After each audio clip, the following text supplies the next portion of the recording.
आज हम चर्चा करेंगे अल्सरेटिव कोलाइटिस के बारे में। अल्सरेटिव कोलाइटिस एक दीर्घकालिक रोग है जिसमें बड़ी आंत में सूजन और अल्सरेशन हो जाता है। यह रोग प्रायः बड़ी आंत को प्रभावित करता है और छोटी आंत को विरले ही प्रभावित करता है। कई बार यह केवल रेक्टम तक सीमित भी पाया जाता है। लक्षणों की बात करें तो यह रोग अचानक तीव्र रूप से प्रकट हो सकता है।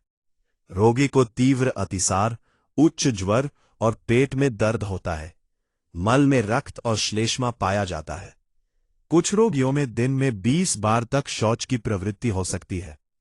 रेक्टल स्पाज्म तथा बार बार शौच की तीव्र इच्छा भी उपस्थित रहती है। जटिलताओं में निरंतर रक्तस्राव के कारण एनीमिया हो सकता है। इसके अतिरिक्त arthritis, episcleritis, erythema nodosum, pyoderma gangrenosum, ankylosing spondylitis तथा सैक्रोइलाइटिस जैसे विकार भी जुड़े हो सकते हैं। क्रॉनिक एक्टिव हेपेटाइटिस और प्राइमरी स्क्लेरोसिंग कोलेंजाइटिस भी देखे जाते हैं। लगभग 10% रोगियों में गंभीर जटिलताएं विकसित हो सकती हैं। निदान में ईएसआर सामान्यतः बढ़ा हुआ पाया जाता है। सिग्मोइडोस्कोपी या कोलोनोस्कोपी द्वारा रोग की पुष्टि की जाती है। अब आयुर्वेदिक प्रबंधन की चर्चा करें। ये रोग पक्वाशय से संबंधित है, जो वात का स्थान है, और यहां उत्पन्न व्रण, पित्त तथा रक्त दुष्टि के कारण होता है। अतः उपचार का मुख्य सिद्धांत है वात पित्त शमन तथा व्रण रोपण। तीव्र अवस्था में विरेचन पूर्णतः वर्जित है, किंतु पिच्छावस्ति का प्रयोग किया जा सकता है।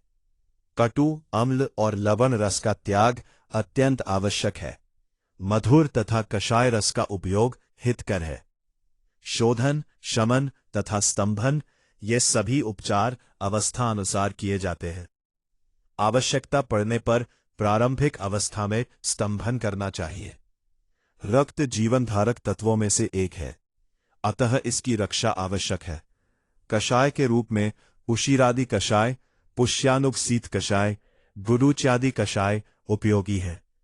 चूर्ण में लोद्र चूर्ण तथा लाक्षादि चूर्ण दिए जा सकते हैं। अनुवासन वस्ति में मुड़ीवेन्ना या नाल पामरादि केरल तथा पिच्छावस्ति विशेष उपयोगी है।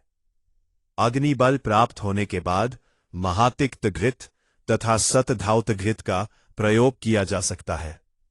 रस औषधियों में प्रवाल पिष्टी, सर्जा रस भस्म, कंकशी भस्म, लिंग सिंधूर तथा महागंधक रस परपटी उपयोगी मानी गई है। यदि उपलब्ध हो तो बकरी का दूध देना हितकर है। रोग नियंत्रण के पश्चात धापोपाक चिकित्सा की जानी चाहिए।